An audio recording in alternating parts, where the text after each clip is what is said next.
At 8 a.m. on July 12, 2022, Donna Lee sent one short message, "Feed China."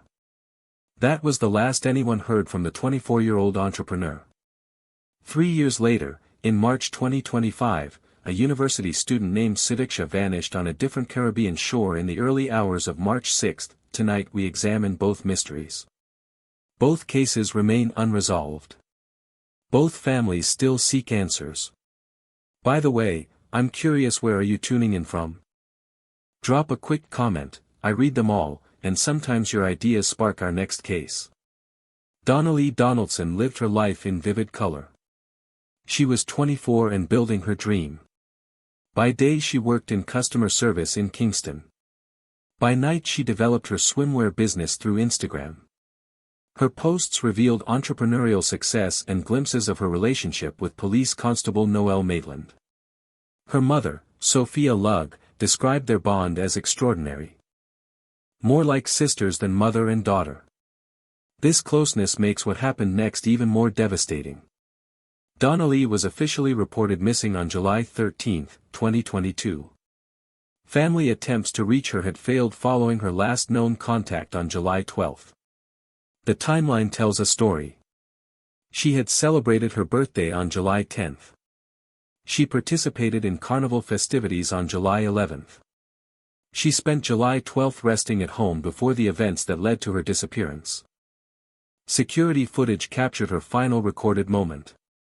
She entered Maitland's vehicle at her family's gate. She carried her passport with her. Her mother testified she had reasons for taking the travel document. The last communication came around 8 a.m. on July 12. A simple request asking her mother to feed her dog, China. That was the last message. After that, silence that continues today. Now we turn to a different island, but a disturbingly similar mystery. Sudiksha Konanki represented the bright promise of higher education. The 20-year-old University of Pittsburgh student had arrived in Punta Cana with college friends for spring break in March 2025. Academic records showed exceptional promise. Professors described her as intelligent and thoughtful. On March 6, 2025, surveillance cameras captured something troubling. At 4:15 a.m., Sudiksha walked toward the beach with Joshua Ribe, a former Iowa wrestling champion. What happened next would become one of the Dominican Republic's most perplexing mysteries. When Sudiksha failed to return that morning, her friends initially weren't alarmed. By afternoon, however, their concern grew into panic. Her personal belongings were found neatly arranged on the beach. Despite extensive searches involving boats, divers, and drones, no body was recovered. Here's what doesn't make sense: in warm Caribbean waters, bodies surface within days due to natural decomposition. The seas were calm that night. No dangerous currents. Yet after months of searching, Sudiksha simply vanished without a trace. Here's what investigators found concerning: her belongings weren't scattered in panic. They were placed neatly, as if staged. Was this the trace of a young woman who calmly prepared to swim, or the calling card of someone who wanted the world to think she drowned, while she was taken somewhere else entirely? The contrast between these cases begins with the evidence. Back in Jamaica, investigators uncovered troubling physical evidence. In Deckham, forensic examiners found stains on brown drapery and a cream-colored cushion cover in Maitland's Chelsea Avenue apartment. Examiners described stains consistent with blood patterns. These items were photographed and collected for analysis. But here's where it gets suspicious: the furniture movements. Testimony revealed that Maitland hired delivery men to transport a brown settee from his apartment the day after Donna Lee vanished. The settee went to a car wash first, then to an upholstery shop. Why would someone deep clean furniture immediately after their girlfriend disappears? Court records document these facts, but what investigators theorize about their meaning remains part of ongoing legal proceedings. In Punta Cana, the evidence picture presents the opposite challenge. Sudiksha's belongings were found perfectly arranged on a beach lounger, her white swimsuit, light sarong, exactly as if she'd planned to return. This level of organization suggests either careful preparation for a swim, or careful staging by someone who wanted it to look that way. Ocean experts, including Professor Stephen Leatherman known as Dr. Beach, noted complications with simple drowning theories. Marine biologists also dismissed shark involvement, explaining that tiger sharks prefer deeper waters and rarely approach shallow beach areas without specific attractants. Both cases involve male companions whose stories raise more questions than they answer. Maitland claimed Donna Lee left his apartment after a minor dispute on July 12. But blood-stained furniture doesn't lie. And neither do the men he hired to scrub it clean.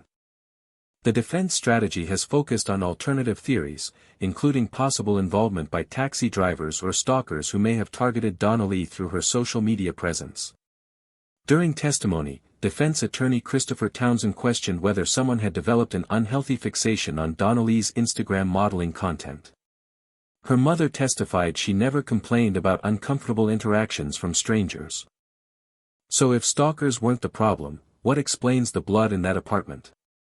Joshua Ribe's account of March 6 events includes several concerning elements. He claims they went swimming when a large wave separated them. He says he managed to bring Sudiksha back to shore before she disappeared again. His story remained consistent throughout questioning, but here's what investigators couldn't reconcile: surveillance footage shows them walking calmly toward the beach, yet he claims panic and confusion once they reached the water. Friends said he had been drinking heavily that night. So was his changing story simple confusion? Or was it guilt, the fear that he let her go into the dark ocean alone? Maybe even concern that people would blame him, whether or not he was involved. Ribe was under police surveillance for a period. A judge later ordered that surveillance to end, ruling it violated Dominican law. He returned to the United States and has not been charged. Meanwhile, Sudiksha's family continues searching for answers that may have left the country with him. For families, these legal complexities mean endless uncertainty. Imagine traveling to a foreign country to search for your missing child. That's the reality Sudiksha's parents faced. For Donna Lee's mother, each day without answers brings fresh pain. The geography of island destinations creates unique investigative challenges. Jamaica's mountainous terrain and extensive coastlines provide countless hiding places. This makes comprehensive searches nearly impossible. The Dominican Republic's resort infrastructure and proximity to other Caribbean islands present different complications. Someone could disappear into the tourism network or cross borders before authorities even realize a search is needed. Donna Lee's case offers physical traces. Investigators can test stains, moved furniture, a missing passport. Physical evidence that suggests violence. Sudiksha's case offers troubling absence, belongings perfectly arranged but no body. Nothing but questions. One case suggests violence, the other suggests disappearance. Two different puzzles requiring completely different investigative approaches. Tourism economics add another layer of complexity to both cases. Neither Jamaica nor the Dominican Republic wants high-profile disappearances affecting their vital tourism industries. This doesn't suggest cover-ups, but it does create environmental pressures that influence how cases are investigated and presented publicly. Community advocates in both locations have pushed for transparent investigations and improved safety protocols for visitors. Recent developments have provided new information while raising additional questions. Maitland's trial began in Jamaica's home circuit court. Prosecutors presented circumstantial evidence linking him to Donna Lee's murder and actions that investigators say could indicate attempts to conceal evidence. The Crown argues that DNA evidence and behavioral patterns point to his guilt. But then came the bombshell that changes everything. Defense attorneys revealed records showing Donna Lee's credit card logged activity at a Portland hotel more than a year after her disappearance. Someone used that card. Someone who knew her PIN. Was it identity theft by someone who found her belongings? Or is Donna Lee alive somewhere, unable or unwilling to contact her family? This single transaction forces investigators to reconsider everything. If she's alive, why the blood in the apartment? If she's dead, who's been using her financial accounts? Investigators are examining whether someone else accessed the card, but this revelation multiplies the possible scenarios beyond simple murder.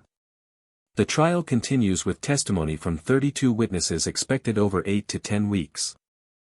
The outcome will determine whether this case ends with conviction or continued uncertainty. In the Dominican Republic, the search for Sudiksha has evolved from rescue to recovery. Her parents have requested authorities declare her deceased. This heartbreaking decision reflects the reality families face when hope dims after months without answers.